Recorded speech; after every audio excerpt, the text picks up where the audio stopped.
decisive leadership of India, along with the honorable energy ministers of various countries, and then the captains and leaders and the champions of the energy sector, the India Energy Week 2023 is truly a global gathering of minds to strengthen the global dialogue on energy transition and net zero agenda, and also at the same time towards fostering ties and partnerships for ideas, innovations and investments for the future energy landscape. So as we open the doors to this global dialogue, at the very onset, I would like to request our host minister, our Honorable Union Minister of Petroleum and Natural Gas, Shri Hardeep Singh Puri ji, for his welcome remarks.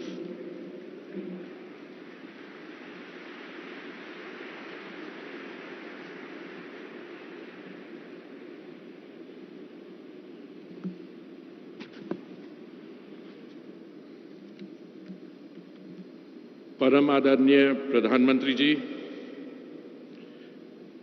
महामहिम राज्यपाल माननीय तावरचंद Gehlot ji,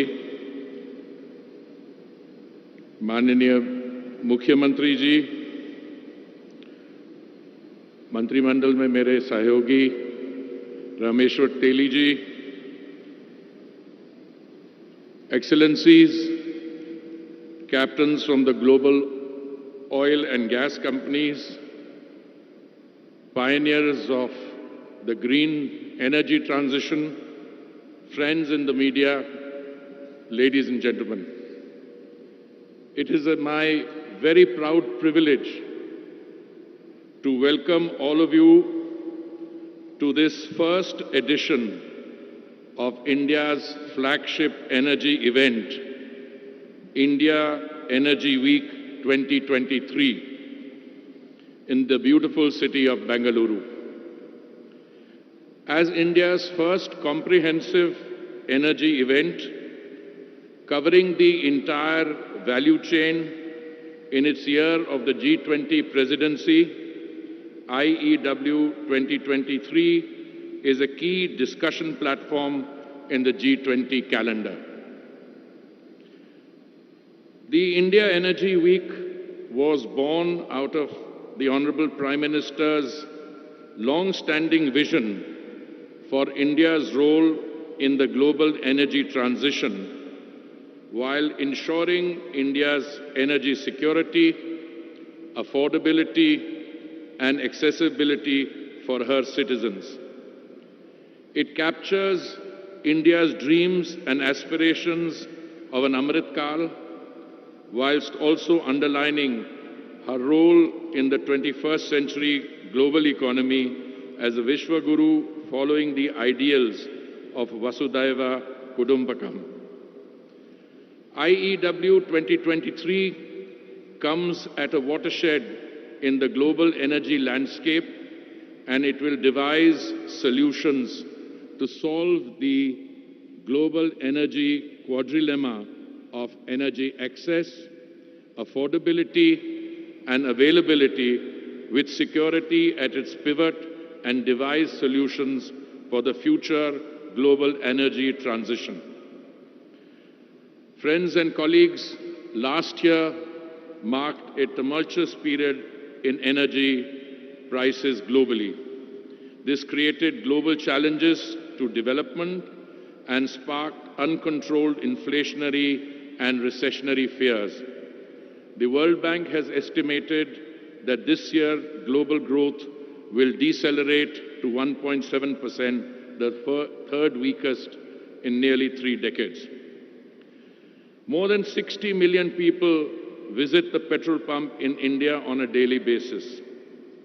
A nation of 1.4 billion plus has to be insulated against the global price rise so that energy is accessible at affordable cost. This is the primary focus of India's energy needs. India has already pledged to become net zero in emissions by 2070 and cut down the emissions by 1 billion tons by the end of 2030. These commitments come despite India's historical contribution to global emissions since 1890 is about 4%, despite being the fifth largest economy and home to 17% of the world's population, and despite India's per capita emissions ranking the lowest amongst the G20 countries and about half of the global average. Against this backdrop, India has carved out an energy agenda which is inclusive, market-based, and climate-sensitive. We continue to underscore the importance of oil and gas, yet our commitment to climate change mitigation goals remains unabated and undiluted. We remain focused on energy efficiencies, laying impetus on fuels of the future, including biofuels and hydrogen, and increasing the use of renewable energies, etc. At the same time, we are taking transformative steps to increase domestic exploration and production of traditional hydrocarbons. In today's plenary, we are also witnessing, or we will be witness, to the launch of 3 landmark initiatives by the Honorable Prime Minister. As per the vision that the Honorable Prime Minister laid out in 2017, a double-burner solar cooktop, which can provide green, clean, effective and permanent solution for the cooking needs of the families, is being launched today. This has replicability in the countries of the Global South and the rest of the world. Again, in line with the clarion call given by the Honorable Prime Minister to phase out single-use plastic items, we are launching the largest initiative in the world to reuse and recycle 100 million PET bottles per year. This also resonates with the global initiative Lifestyle for the Environment movement launched by the Honorable Prime Minister. These PET bottles will be converted into cloth for the frontline workers of the oil marketing companies and non-combat uniforms for the armed forces and other institutions and retail sales. The Honorable Prime Minister had set for us a target of 10% ethanol blending by the end of November 2022. We achieved this 5 months prior to the target. Equally, the Prime Minister had originally set 2030 for India to achieve 20% biofuel blending. Under the bold and decisive leadership of the Honorable Prime Minister, this 2030 target of 20% blending has been brought forward by 5 years, and we will complete it by 2025. We had also planned to launch an E20 blended biofuel by April of 2023, and I'm very pleased to inform you that today the Honorable Prime Minister will be launching an E20 blended fuel which will be available in select petrol pumps in the country on a pilot project basis 2 months, well, 2.5 months ahead of the target April 2023 launch. The Honorable Prime Minister will also be launching a green mobility rally which will showcase various types of vehicles capable of having E20, E85, hydrogen fuel, CNG and other new age fuels. As a country on a fast trajectory of economic growth, India is projected to witness the largest increase in energy demand of any country over the next 2 decades, accounting to close to 28% of incremental global growth in energy demand. Green growth has been highlighted as one of the Saptarishi or 7 priorities for the country in the latest budget.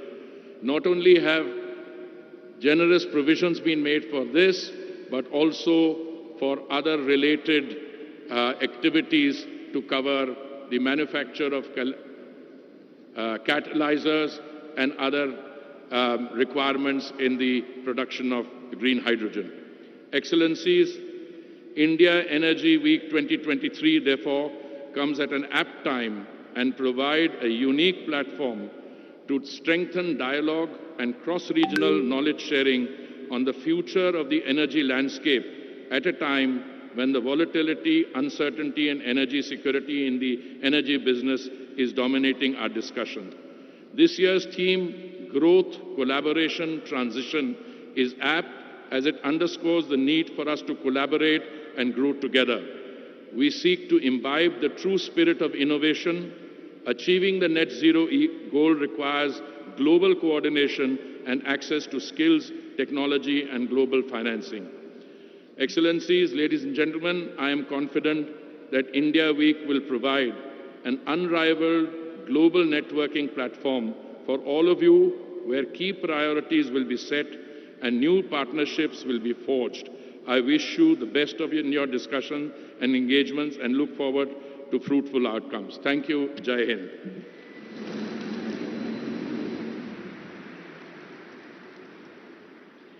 Thank you, Honorable Minister, sir. And ladies and gentlemen, the city which is known as the Silicon Valley of India, a city which is known for its ideas, its innovation for startups and entrepreneurs, especially in the energy sector. और मंच पर हमारे साथ मेज़बान राज्य के माननीय governor साहब श्री थावरचंद गहलोत जी हैं, साथ साथ यशस्वी मुख्यमंत्री श्री बसवराज बोम्मई जी हैं। तो मैं मेज़बान राज्य कर्नाटक के माननीय मुख्यमंत्री श्री बसवराज बोम्मई जी को अब आमंत्रित करती हूं इस सम्मानित सभागार को संबोधित करने के लिए।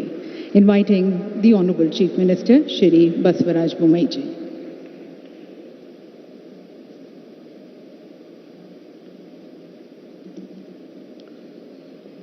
ಎಲ್ಲರಿಗೂ ನಮಸ್ಕಾರ. Our respectful Honorable Prime Minister Narendra Modi ji, His Excellency Governor of Karnataka Thawarchand Gehlot ji, Honorable Union Minister for Petroleum and Natural Gases Sri Hardeep Singh Puri ji, Honorable Union Minister for State for Petroleum and Natural Gases Sri Rameshwar Teli ji, all His Excellencies, CEOs of the company, all the delegates, ladies and gentlemen, and my press friends. At the outset, I thank the Honorable Prime Minister Narendra Modi ji and Honorable Union Minister for Petroleum Puri ji for hosting India Energy Week in Bengaluru in my state, and rightly so, the highest number of power research capabilities which the state has. So I once again thank the Honorable Prime Minister. Things are changing in every aspect of life. Post-COVID, the dimensions, definitions of life has changed. And rightly so, our Honorable Prime Minister has set new goals, new milestones, and new orientation too. He has been a very successful as a Chief Minister of Gujarat by bringing a revolutionary change in power production, supplies and distribution. With that rich experience, he has changed the power sector of the country. This is a paradigm shift on the priorities. Therefore, we have the experience of the Honorable Prime Minister, and we are facing the new challenges. The whole world in its effort for a net zero is a very big challenge, and our Honorable Prime Minister has set a goal for 2046 net zero Indian power production. Keeping that in mind, Karnataka is in the forefront of this transformation, and I am sure that this platform will give ample opportunity to lay a foundation and set a new orientation for the transferring the paradigm shift what we are expecting in the power sector. Karnataka is the highest renewable energy manufacturer in India. 50% of our power production is on by renewable energy. 15,000 megawatt we produce. Now we are going ahead with renewable energy pump storages and other kind of storages. Last month we had a global investor meet where more than 3 lakh crores investment in 9 proposals are there in green hydrogen power products. And more than 2 lakh crore of investment is expected in renewable energy. Therefore, our next 5 years will be a very crucial year to produce the renewable energy and new avatars of renewable energy, including hydrogen and ammonia. Secondly, sir, we are the highest R&D in electrical vehicles, as well as highest EV passenger vehicles are in the country. Now our goal is to make the #1 EV manufacturing in the country, and we have got EV policy which is investor friendly as far as manufacturing of EV vehicles are concerned. As far as biofuels, I am really proud that Karnataka is a pioneer in biofuels in manufacturing of ethanol, since we have highest number of sugarcane units. And I am proud that there is a young gentleman called Vijay Nirani, who is manufacturing in cumulatively in all 5 units together the highest ethanol manufacturer in the India.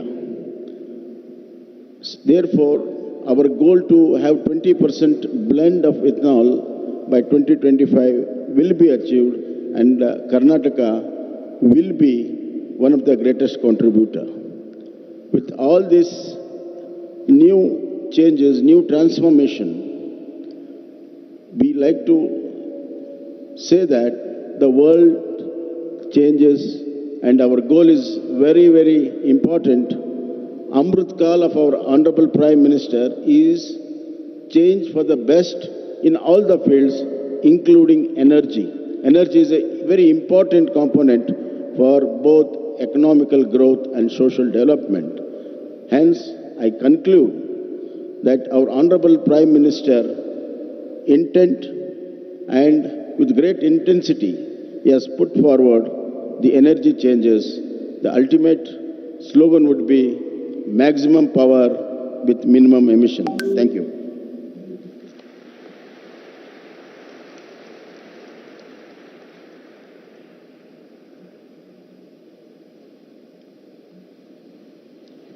Thank you, Honorable Chief Minister, sir.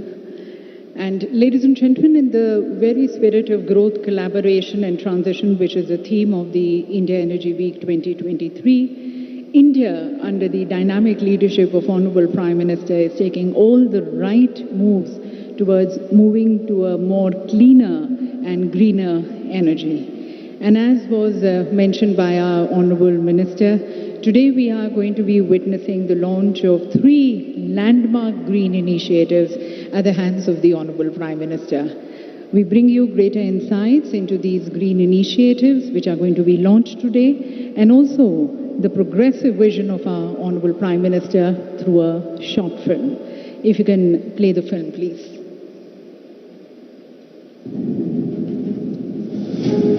India, under the visionary leadership of Honorable Prime Minister Shri Narendra Modi, has become an emerging land of opportunities. The 3rd largest consumer of crude oil and petroleum products in the world. Committed to the target of renewable footprint and decarbonization by 2030, as resolved by our Prime Minister Shri Narendra Modi at COP26. आज Bharat installed renewable energy capacity में विश्व में चौथे number पर है। बीते 7 वर्षों में भारत की नॉन फॉसिल फ्यूल एनर्जी में 25% से ज्यादा की वृद्धि हुई है और अब ये हमारे एनर्जी मिक्स का 40% पहुंच गया है। The Government of India, under the able guidance of the Honorable Prime Minister, is scaling up avenues of utilizing renewable energy for achieving energy independence and has targeted about 450 gigawatt of installed renewable energy capacity by 2030. India is today creating a wave of new possibilities of growth, collaboration and transition. Transitioning into new age biofuels, India is further securing its energy security, and the government is supporting advanced biofuel projects through the Pradhan Mantri Jeevan Yojana with cumulative financial assistance of approximately 25,000 crore. Domestically produced ethanol has been identified by the country as a potential opportunity to reduce reliance on oil imports. India is all set to achieve the target of 20% blending by 2025, which was advanced from the original target of 2030. Achieving the 20% ethanol blending target will result in forex savings of more than nearly 54,000 crore per annum. The Government of India is striving to increase farmers' income, and one key contributor to it is ethanol blending, which will increase the farmers' cumulative income by over 49,000 crore per annum. To further this vision, oil marketing companies are setting up 2G, 3G ethanol plants with total investment of 8,000 crore per annum. PM Shri Narendra Modi ji has called for a ban on single-use plastic. Inspired by his clarion call, Indian Oil, one of the energy majors of the country, has ventured into recycling PET bottles and converting it into yarn. More than 10 lakh uniforms of oil marketing companies will be weaved with the polyester made from the recycled yarn. And further, armed forces and other institutions for their non-combat uniforms are also adopting this raw material for their production. This green initiative, unbottled towards a greener future, will result in recycling of 10 crore PET bottles per year. एक क्षेत्र ऐसा है जो शायद बहुत बड़ा revolution ला सकता है। लोग अपने घर में सोलार एनर्जी से चूल्हा चलाएंगे, जिस पर हर प्रकार की रसोई हो सके। Following the vision of Honorable Prime Minister of providing clean cooking fuel across the nation, Indian Oil is introducing an indoor solar cooking system designed, developed and patented by Indian Oil. A stationary indoor cooking solution capable of catering to the cooking needs of Indian households. Today at India Energy Week 2023, Honorable Prime Minister Shri Narendra Modi ji dedicates the double burner solar cooktop to the nation, launches Unbottled Towards a Greener Future initiative, and flags off vehicles running on energy efficient fuel to mark the launch of ethanol E20 grade fuel, which will be available in select cities of the country. India Energy Week 2023. Growth, collaboration, transition. तो देवी सज्जनों, आपने देखा कि अब recycle पेट bottle से बनेंगे sustainable garments, और ये इंडियन ऑयल की हरित पहल है। सस्टेनेबिलिटी की दिशा में आगे बढ़ते हुए इंडियन ऑयल ने सर्कुलर इकोनॉमी में योगदानकर्ता के रूप में प्लास्टिक न्यूट्रलिटी को अपनाया है, और इसी के तहत ऑयल मार्केटिंग कंपनीज के कस्टमर सर्विस अटेंडेंट्स की वर्दी के अलावा अन्य संस्थाओं के लिए भी कपड़ा बनाया जाएगा। रिसाइकल पॉलिएस्टर को कपास के साथ मिलाकर उसकी तरफ कपड़ा तैयार किया जाएगा। आपको ये भी बताना चाहेंगे कि प्रत्येक वर्दी के लिए कुछ 28 यूज्ड पेट बॉटल्स रिसाइकलिंग उनकी की जाती है और तब वो कपड़ा तैयार किया जाता है। और हमारे साथ chairman Indian oil corporation limited हैं, उनकी पूरी टीम को शुभकामनाएं देते हुए उन्हें मैं अब मंच पर आमंत्रित करती हूं, श्री श्रीकांत माधव वैद्या जी को, और उनसे निवेदन है कि वे माननीय प्रधानमंत्री जी को इस रिसाइकल पेट बॉटल से बने पेटा और जैकेट प्रधानमंत्री जी को भेंट करें।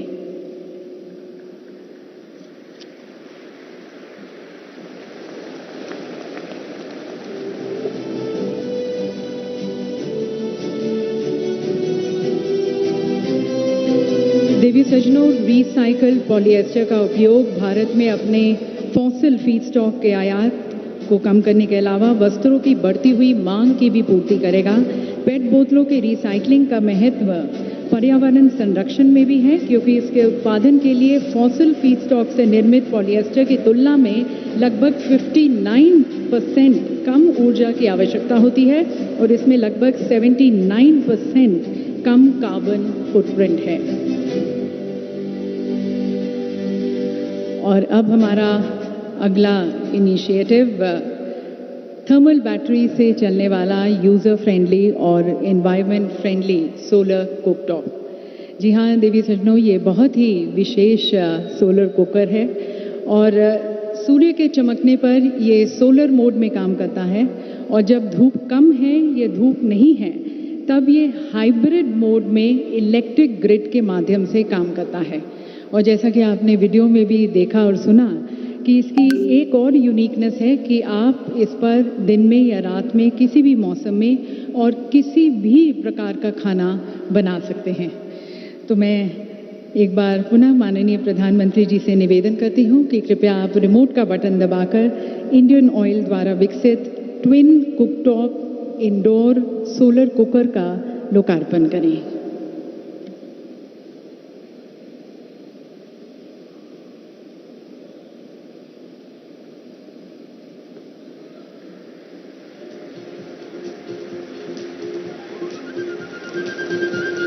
Ladies and gentlemen, I would like to draw your attention on the sides here, just closer to the podium. We have the solar cooker, the twin cooktop indoor solar cooker. And this will be the green, clean and a permanent solution for the cooking needs of the household of not only India, but also of the rest of the world. Ladies and gentlemen, in Honorable Prime Minister Modi, we have a global leader who strongly believes it is one earth, we are one big family, and there is one future for all of us. And thereby, we all need to work together, collaborate for global good and welfare for all. वसुधैव कुटुंबकम के भाव को आत्मसात करते हुए माननीय प्रधानमंत्री जी ने हमेशा से वैश्विक समृद्धि और वैश्विक स्वास्थ्य की मनोकामना की है और उसकी तरफ अथक प्रयास करते आए हैं। और उसके साथ साथ अपने 130 करोड़ के परिवारजनों की आशाओं और आकांक्षाओं की पूर्ति की तरफ भी वे अनेक प्रयास करते आए हैं, संकल्पबद्ध हैं। And that is where we have seen India integrating its development plans with the climate action targets. And that is also reflected in our budget, the dream budget for the green energy sector. और आज जब विश्व के सभी देश energy security और environmental sustainability जैसे मुद्दों के साथ जूझ रहे हैं, हमारे प्रधानमंत्री जी का संदेश, उनकी अंतर्दृष्टि, उनके विचार यकीनन हम सभी का मार्ग प्रशस्त करेंगे। तो यहाँ पर उपस्थित सभी की तरफ से मैं माननीय प्रधानमंत्री जी से करबद्ध होकर निवेदन करती हूँ, हम सभी के मार्गदर्शन हेतु अपने विचारों से हमें लाभान्वित करने के लिए।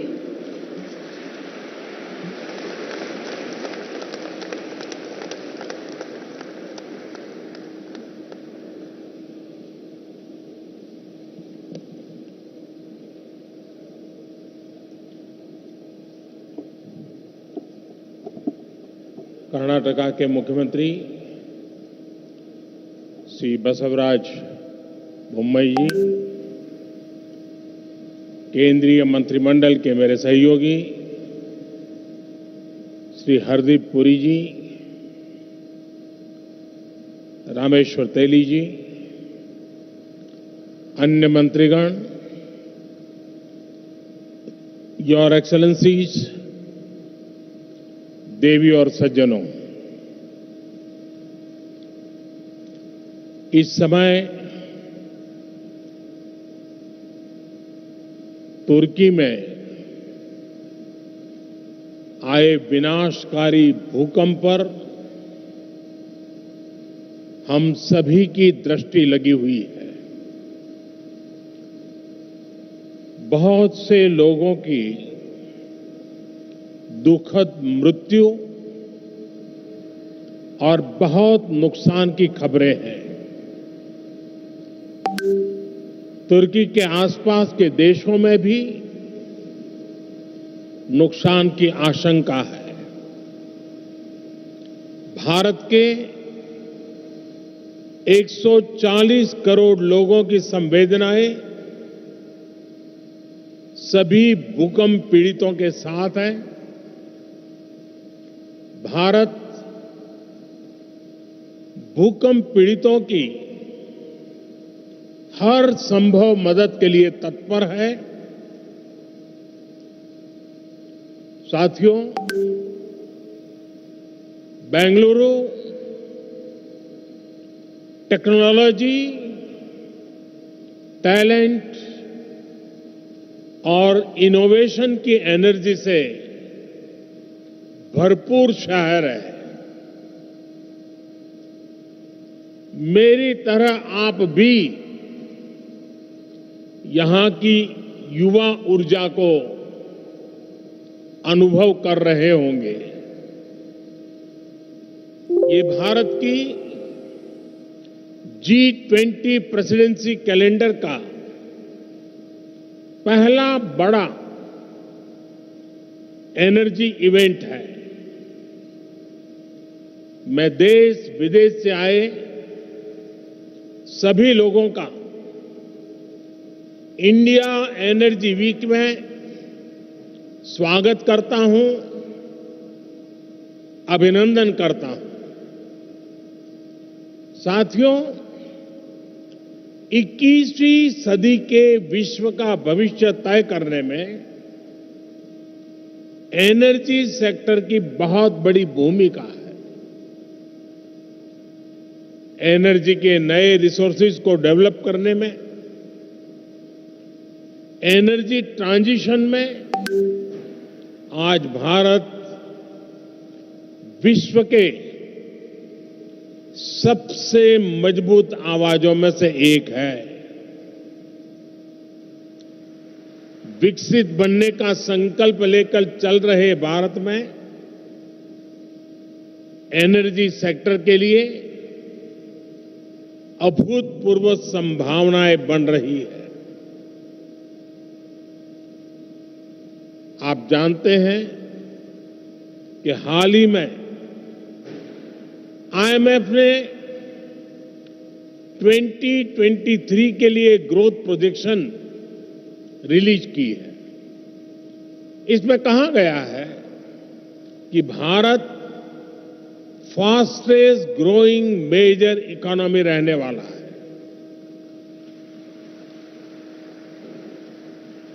महामारी और युद्ध के प्रभाव के बावजूद 2022 में भारत एक ग्लोबल ब्राइट स्पॉट रहा है। एक्सटर्नल सर्कमस्टेंसेस जो भी रहे, भारत ने इंटरनल रेजिलियंस की वजह से हर चुनौती को पार किया। इसके पीछे मल्टीपल फैक्टर्स ने काम किया। पहला, स्टेबल डिसिसिव गवर्नमेंट। दूसरा, सस्टेन रिफॉर्म्स। और तीसरा, ग्रासरूट पर सोशियो इकोनॉमिक एम्पावरमेंट। बीते वर्षों में बड़े पैमाने पर लोगों को बैंक खातों से जोड़ा गया, उन्हें फ्री हेल्थ केयर ट्रीटमेंट की सुविधा मिली, सेफ सैनिटेशन, बिजली कनेक्शन, आवास, नल से जल और दूसरे सोशल इंफ्रास्ट्रक्चर की पहुंच करोड़ों लोगों तक हुई। पिछले कुछ वर्षों में भारत की जितनी बड़ी आबादी के जीवन में ये बदलाव आया है, वो कई विकसित देशों की जनसंख्या से भी ज्यादा है। इससे करोड़ों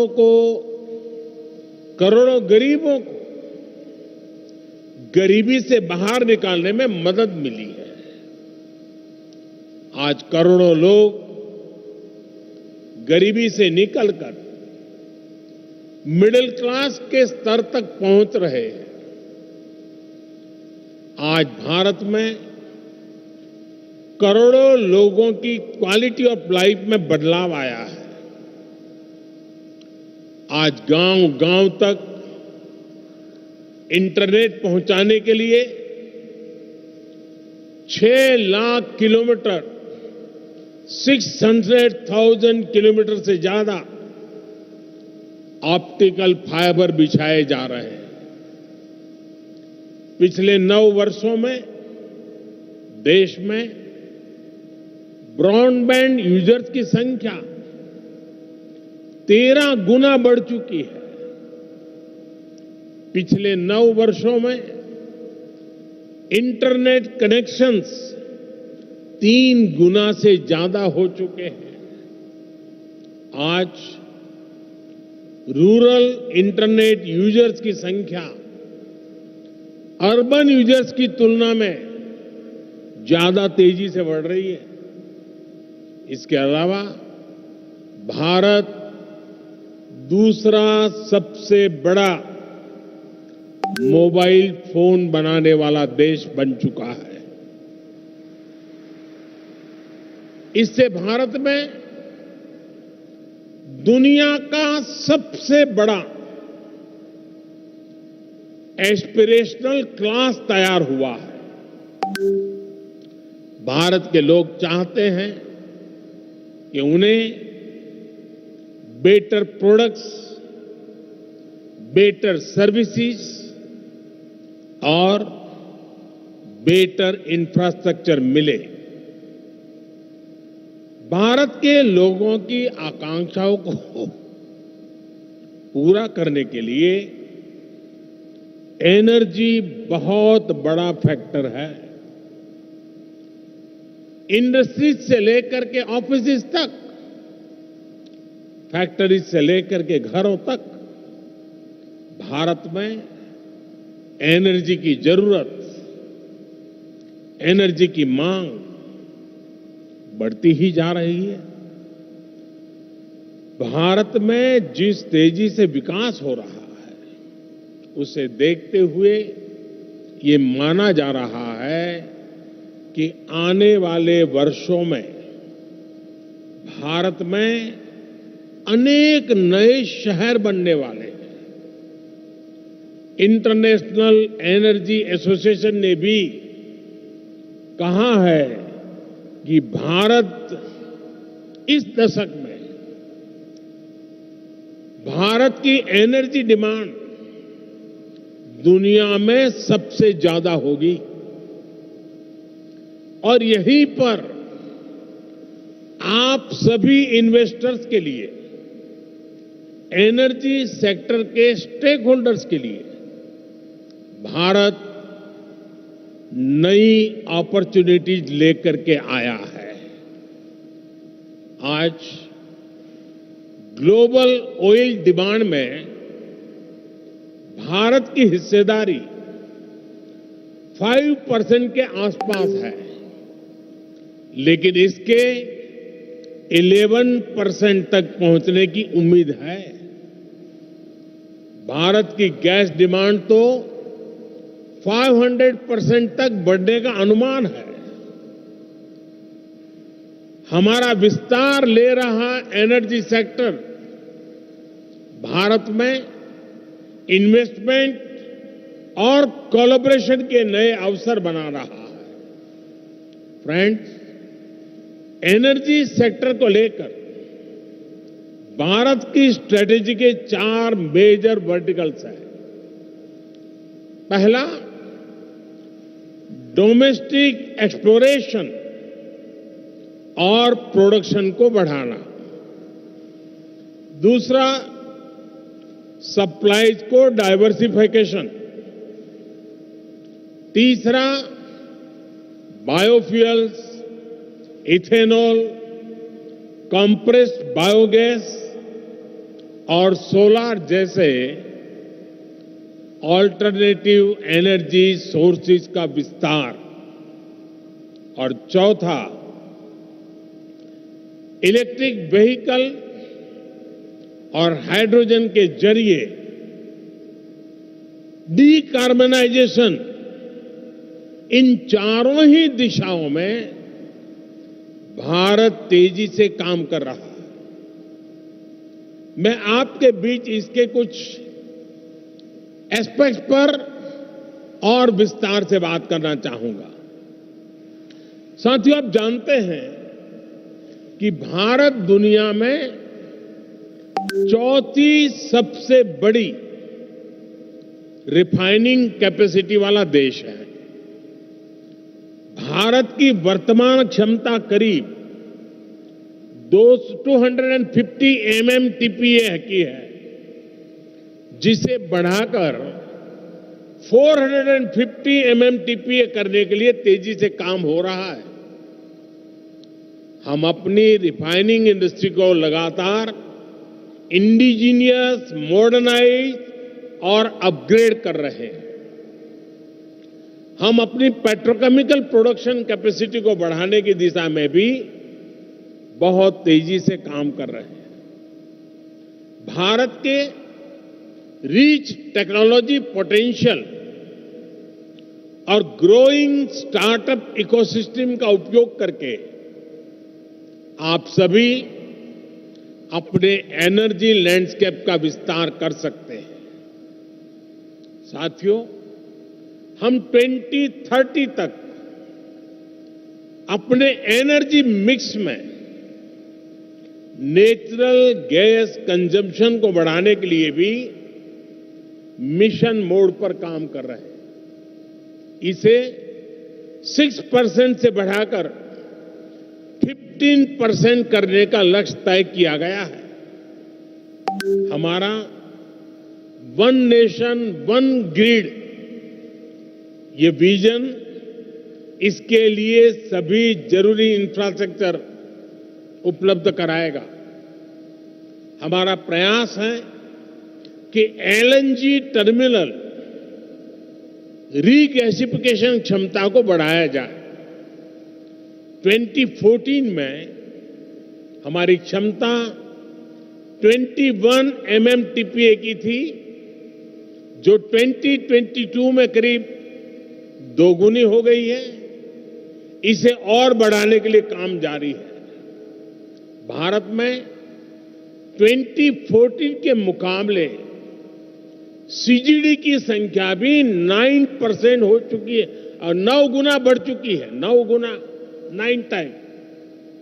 हमारे यहां 2014 में सीएनजी स्टेशन भी 900 के आसपास थे। अब इनकी संख्या भी बढ़कर 5000 तक पहुंच रही है। हम गैस पाइपलाइन नेटवर्क की लंबाई बढ़ाने की दिशा में भी तेजी से काम कर रहे हैं। 2014 में हमारे देश में गैस पाइपलाइन की लंबाई करीब 14,000 किलोमीटर थी। अब ये बढ़कर 22,000 किलोमीटर से ज्यादा हो चुकी है। अगले 4-5 साल में भारत में गैस पाइपलाइन का नेटवर्क 35,000 किलोमीटर तक पहुंच जाएगा। यानी भारत के नेचुरल गैस इंफ्रास्ट्रक्चर में आपके लिए निवेश की बहुत बड़ी संभावनाएं बन रही है। साथियों, आज भारत का जोर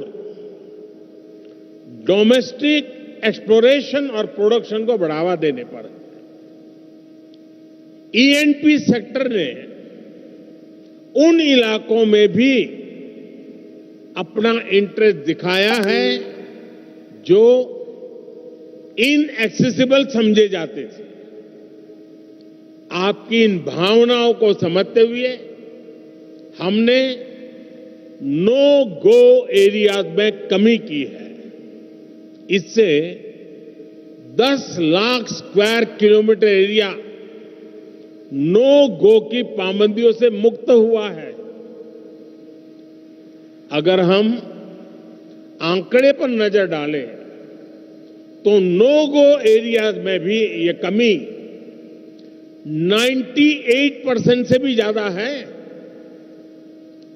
ये सभी निवेशकों से आग्रह करूंगा कि आप इन अवसरों को इस्तेमाल करिए, फॉसिल फ्यूल्स के एक्सप्लोरेशन में अपनी मौजूदगी बढ़ाइए। फ्रेंड्स, बायो एनर्जी के क्षेत्र में भी हम तेजी से आगे बढ़ रहे हैं। पिछले साल अगस्त में हमने एशिया की पहली 2G इथेनॉल बायो रिफाइनरी की स्थापना की। हमारी तैयारी इस तरह के 12 कॉमर्शियल 2G इथेनॉल प्लांट्स बनाने की है। सस्टेनेबल एविएशन फ्यूल और रिन्यूएबल डीजल की कॉमर्शियल उपयोगिता की दिशा में भी हमारे प्रयास जारी है। इस साल के बजट में हमने गोवर्धन योजना के तहत 500 नए वेस्ट टू वेल्थ प्लांट्स बनाने का ऐलान किया है।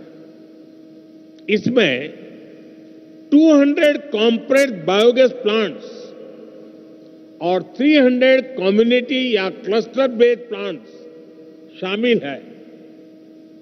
इसमें भी आप सभी के लिए हजारों करोड़ रुपए के इन्वेस्टमेंट के रास्ते बनने वाले हैं।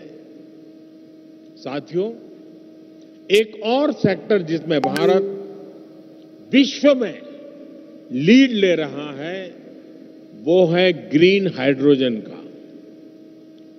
नेशनल ग्रीन हाइड्रोजन मिशन 21वीं सदी के भारत को नई दिशा देगा।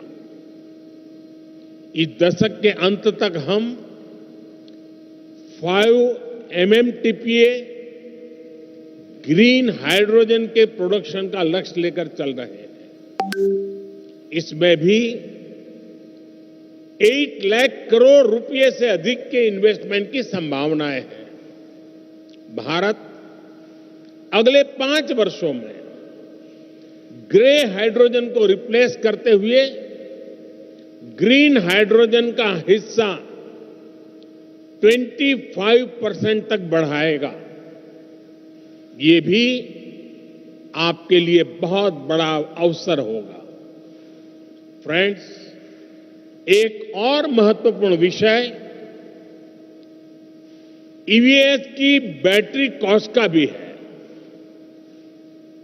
आज इलेक्ट्रिक व्हीकल में बैटरी की कॉस्ट 40 से 50% तक होती है। इसलिए इस दिशा में हमने 50 गीगावाट आवर्स की एडवांस केमिस्ट्री सेल बनाने के लिए 18,000 करोड़ रुपए से ज्यादा की पीएलआई स्कीम शुरू की है। देश में बैटरी मैन्युफैक्चरिंग फैसिलिटीज स्थापित करने के लिए एक अच्छा अवसर है। फ्रेंड्स, भारत में बन रही निवेश की इन संभावनाओं को हमने 1 सप्ताह पहले आए बजट में और मजबूत किया है। बजट में renewable energy, energy efficiency, sustainable transportation और ग्रीन टेक्नोलॉजीज को और एनकरेज किया गया है। इसमें 35,000 करोड़ रुपए प्रायोरिटी कैपिटल इन्वेस्टमेंट के लिए रखे गए हैं ताकि एनर्जी ट्रांजिशन और नेट जीरो ऑब्जेक्टिव्स को बल मिले। बजट में हमने कैपिटल एक्सपेंडिचर के लिए 10 लाख करोड़ रुपए का भी प्रावधान किया है। इससे भी ग्रीन हाइड्रोजन से लेकर सोलार और रोड जैसे हर तरह के इंफ्रास्ट्रक्चर को गति मिलेगी। साथियों, 2014 के बाद से ग्रीन एनर्जी को लेकर भारत का कमिटमेंट और भारत के प्रयास पूरी दुनिया को देख रहे हैं। बीते 9 वर्षों में भारत में रिन्यूएबल एनर्जी कैपेसिटी करीब 70 गीगावाट से बढ़कर करीब 170 गीगावाट हो चुकी है। इसमें भी सोलर पावर कैपेसिटी 20 टाइम्स से ज्यादा बढ़ी है। आज भारत विंड पावर कैपेसिटी के मामले में दुनिया में चौथे नंबर पर है। हम इस दशक के अंत तक 50% नॉन फोसिल फ्यूल कैपेसिटी का लक्ष्य लेकर चल रहे हैं। हम बायोफ्यूल पर, इथेनॉल ब्लेंडिंग पर बहुत तेजी से काम कर रहे हैं। बीते 9 वर्षों में पेट्रोल में इथेनॉल ब्लेंडिंग को हम 1.5% से बढ़ाकर 10% कर चुके हैं। अब हम 20% इथेनॉल ब्लेंडिंग के लक्ष्य की तरफ बढ़ रहे हैं। आज यहां E20 रोल आउट किया जा रहा है। पहले फेज में देश के 15 शहरों को कवर किया जाएगा और फिर आने वाले 2 वर्षों में देश भर में इसका विस्तार किया जाएगा। यानी E20 भी आपके लिए देश भर में बहुत बड़ा मार्केट बनने जा रहा है। साथियों, आज भारत में एनर्जी ट्रांजिशन को लेकर जो मास मूवमेंट चल रहा है वो अध्ययन का विषय है। ये 2 तरीके से हो रहा है। पहला, एनर्जी के रिन्यूएबल सोर्स का तेज गति से एडॉप्शन कर, और दूसरा, एनर्जी कंजर्वेशन के प्रभावी तरीकों का एडॉप्शन। भारत के नागरिक आज बड़ी तेजी से एनर्जी के रिन्यूएबल सोर्सेज को अपना रहे हैं।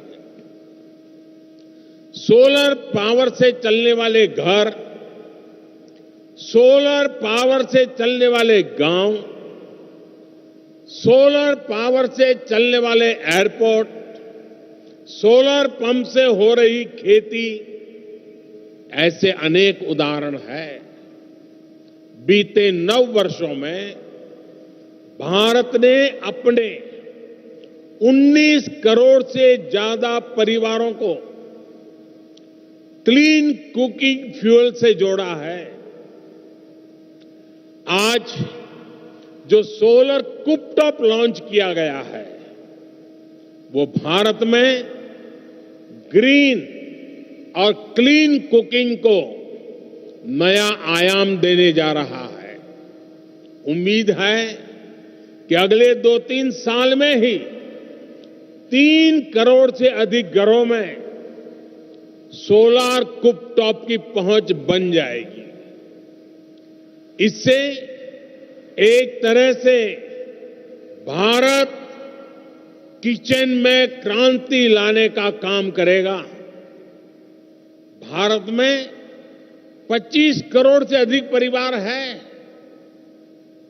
आप कल्पना कर सकते हैं कि सिर्फ सोलर कुपटॉप से जुड़े निवेश में आपके लिए कितनी संभावनाएं बन रही है।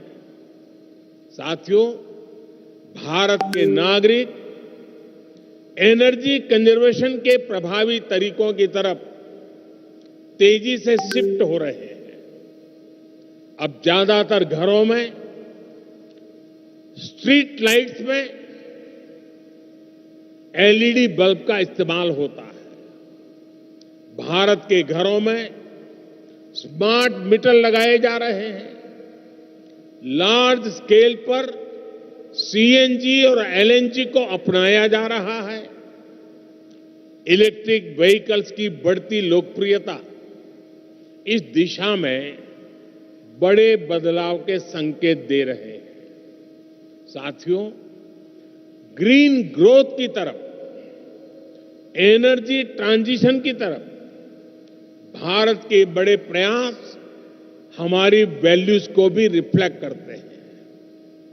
सर्कुलर इकोनॉमी एक तरह से हर भारतीय की जीवन शैली का हिस्सा है। रिड्यूस, रीयूज और रिसाइकल का मंत्र हमारे संस्कारों में रहा है। आज इसका ही एक उदाहरण हमें यहां भी देखने को मिला है। प्लास्टिक की वेस्ट बॉटल्स को रिसाइकल करके जो यूनिफॉर्म बनाई गई है, आपने उसे देखा है। फैशन की दुनिया के लिए, सुंदरता की दुनिया के लिए उसमें कोई कमी नहीं है। हर साल 10 करोड़ ऐसी बॉटल्स की रिसाइकलिंग का लक्ष्य पर्यावरण की रक्षा में बहुत मदद करेगा। ये मिशन लाइफ यानी लाइफस्टाइल फॉर एनवायरनमेंट को भी मजबूती देगा, जिसकी दुनिया को आज बहुत आवश्यकता है। इन्हीं संस्कारों पर चलते हुए भारत ने 2070 तक नेट जीरो का टारगेट तय किया है। इंटरनेशनल सोलर अलायंस जैसे प्रयासों से भारत इस सद्भावना को दुनिया में मजबूत करना चाहता है।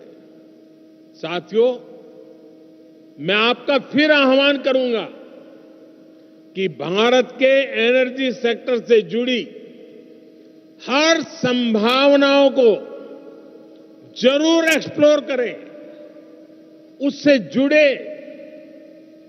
आज भारत आपके इन्वेस्टमेंट के लिए दुनिया में सबसे उपयुक्त जगह है। इन्हीं शब्दों के साथ आज आप इतनी बड़ी तादाद में यहां आए, एनर्जी ट्रांजिशन वीक के अंदर शरीक हुए। मैं आपका अभिनंदन करता हूं, स्वागत करता हूं और अपनी वाणी को विराम देता हूं। आप सबको बहुत बहुत शुभकामनाएं। धन्यवाद। धन्यवाद।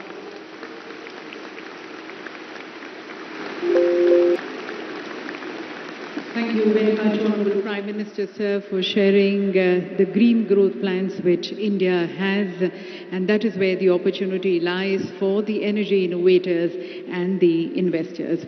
माननीय प्रधानमंत्री जी का बहुत बहुत धन्यवाद उनके सतत मार्गदर्शन के लिए, उनके पथ प्रदर्शक संदेश के लिए।